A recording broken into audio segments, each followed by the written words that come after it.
art in which numerous stone slabs in various stages, from the incised drawing to the finished sculpture, were located.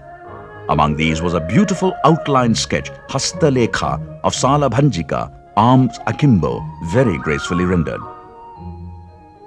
Among the excavations by R. Subramaniam against their submersion in 1961, the most important was the temple of Hariti, the Buddhist mother goddess, on the slope of a hillway southeast in the valley of Nagarjunakonda. The way to the shrine lay through a large quadrangular stadium of bricks about 55 feet by 45, with a circular abacus of a column right in the center, which might have carried a votive stupa. From this stadium, a flight of steps led up to the temple of Hariti on the pinnacle of the hill. In the shrine, flanked by two liberal chambers, was a limestone torso of the seated goddess, some 2.5 feet in height, datable by its features to as late as the 5th century AD, and the goddess was worshipped by childless women whose bangle offerings in a propitiation of the deity came out in large quantities in the diggings.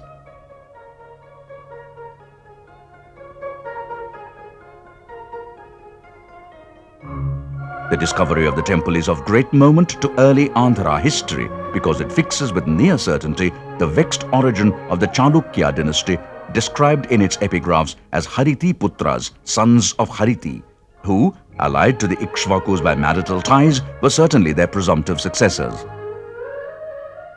At other sites exposed were a monastery with an open courtyard, and there was uniquely a brick-built stupa with a swastika inset and ayaka platforms at the 4 cardinal directions. The model of a monastic establishment at Nagarjunakonda at first of the stupa and of monastery for the resident monks was the assembling of a stupa called Chetiya in the inscriptions. 1 or 2 sanctuaries, Chetiya Khara, with auxiliary cells for a kitchen, a storeroom, a refectory and a bathroom. Rarely did the stupa exist independent of a vihara. Almost every establishment was self-sufficient, each with its own stupa for worship and in important units a sanctuary as well.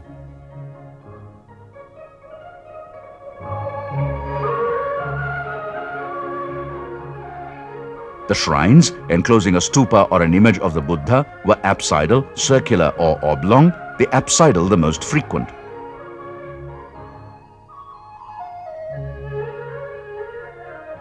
Of the royal benefactresses, the foremost was Mahatalavari Chantisiri, sister of Vasishthiputa Siri Chantamula.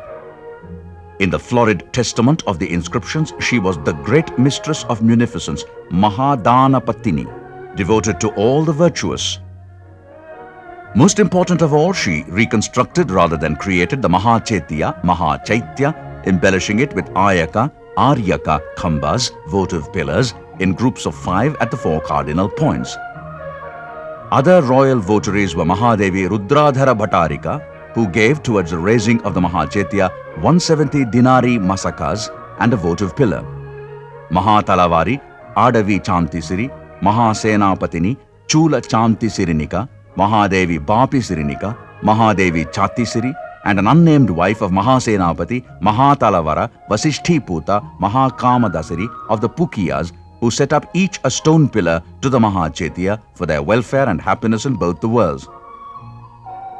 Mahadevi Bhattideva, who erected a monastery, vihara, with all essentials for the acharyas of the Bahusrutiya sect, and Mahadevi Kodabalisiri, who rendered for the acharyas of the Mahishasakas a like service, executed by Dhamma Ghosha, the great teacher of the law. But the most memorable of all the benefactions at Nagarjunakonda were by the lay votaress Uvasika of Govagama, Gopagrama, Bodhisiri, wife of Budhimnaka and niece of the royal treasurer Kothakarika. She caused to be made at the vihara on the Chula, small Dhammagiri, Kshudra Dharmagiri, a Chaitya hall with a flooring of slabs and a Chaitya provided with all the necessaries for the merit of her long-listed relations.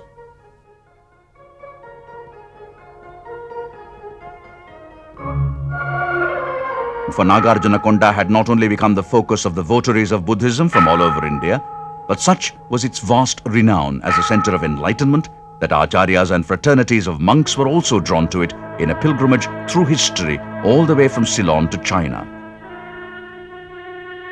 The Brahmanical temples of Nagarjunakonda came up mostly around the citadel and on the right bank of the Krishna, Uttaravahini here. Not all of them are identifiable or precisely datable. Only 6 had inscriptions or icons towards their affiliation and approximate periods of their creation.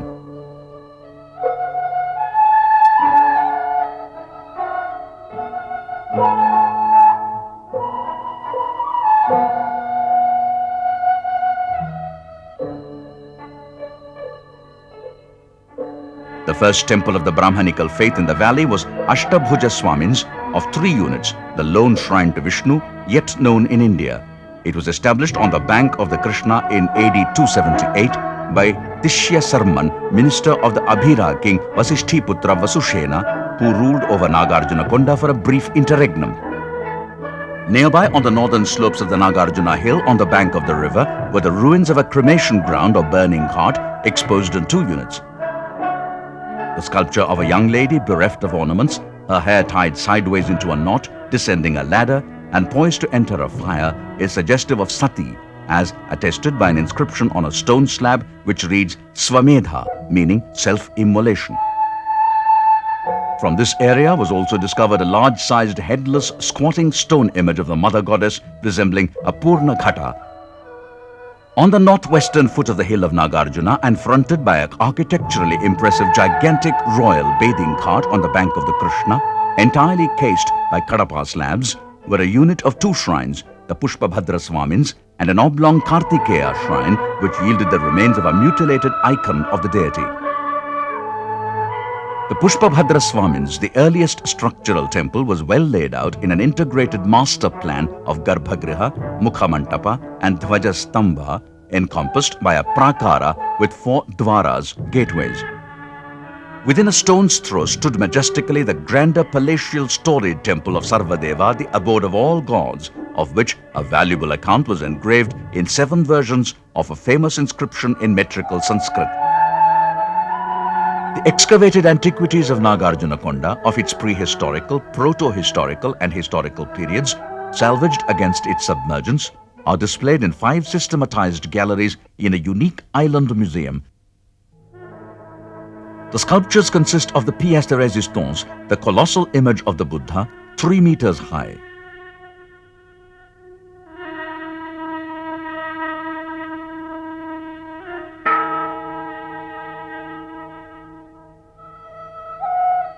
And 2 pot-bellied yaksha figures, Sankhanidhi and Padmanidhi.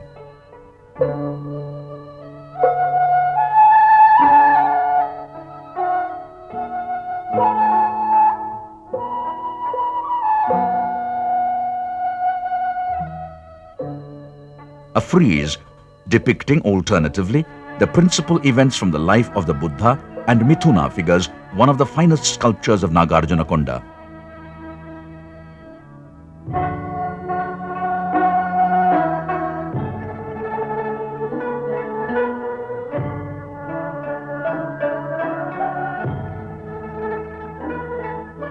And a clean-cut bust of the Buddha. Then an Ayaka Pata portraying within a medallion the gods in procession carrying away the discarded crown of Gautama Buddha after his great renunciation. A cornice beam of the Deepankara Buddha predicting the Brahmana Sumedha's birth in the world as Gautama Buddha. The meeting of Nanda and his wife Sundari with the Buddha. The tonsure of Nanda towards his ordination. The Buddha and Nanda flying. And the captivating figure of a Salabhanjika.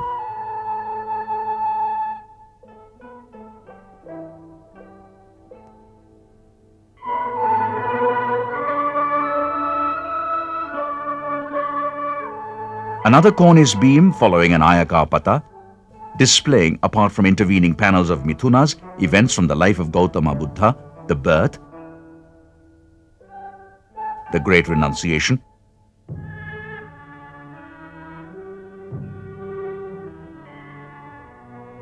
the attack of Mara,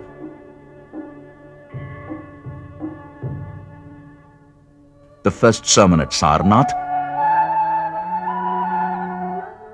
and the Mahaparinirvana. On the next slab is figured the serpent king Muchalinda.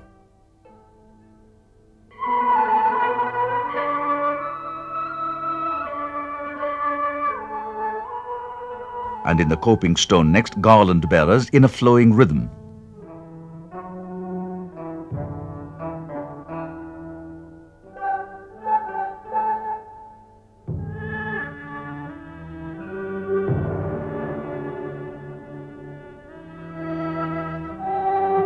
The life of the Buddha from his nativity to his parinirvana is portrayed in different dome slabs and cornice stones in the southern and western wings of the main hall.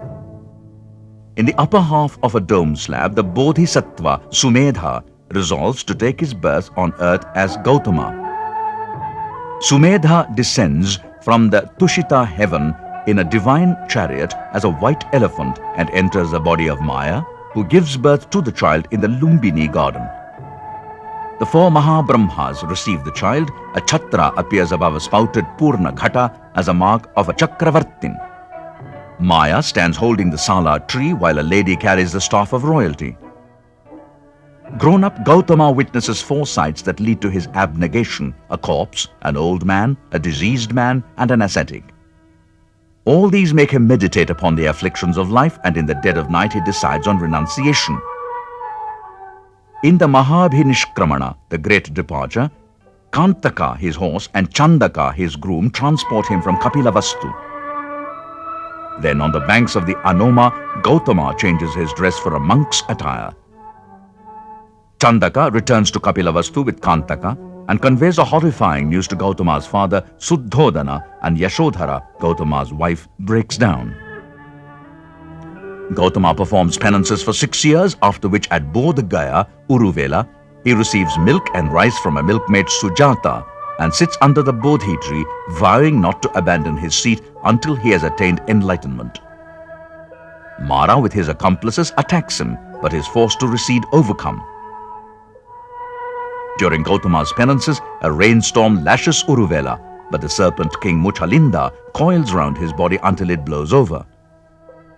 The gods entreat the Buddha to proclaim the law to the world. He therefore proceeds to Rishipatana Mrigadava Sarnath to preach to the 5 monks first.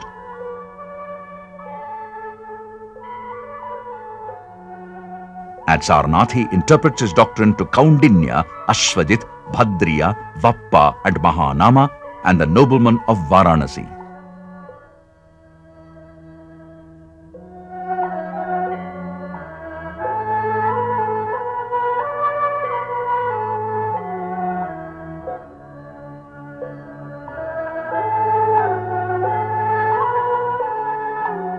In course of time, the Buddha converts the Naga Apalala and the Yaksha Alavaka. Finally, the Buddha attains parinirvana at Kushinagara, which is symbolized by a stupa. The Jatakas are sculptured differently on the slabs of the drums and on the domes of the stupas and on cornice beams. On a damaged drum slab is carved the Sasa Jataka.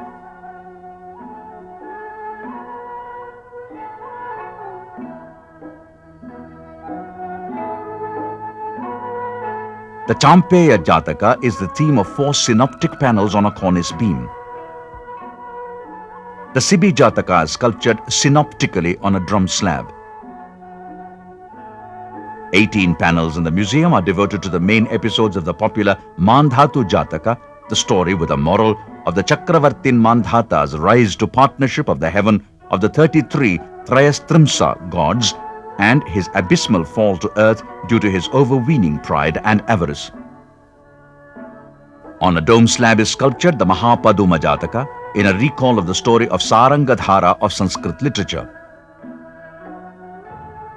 The many inscriptions of Nagarjunakonda issued by the Ikshvaku royalty, the kings and the queens, are impressed upon the pillars fronting the stupas and the mantapas, memorial pillars, detached slabs, and the images of deities.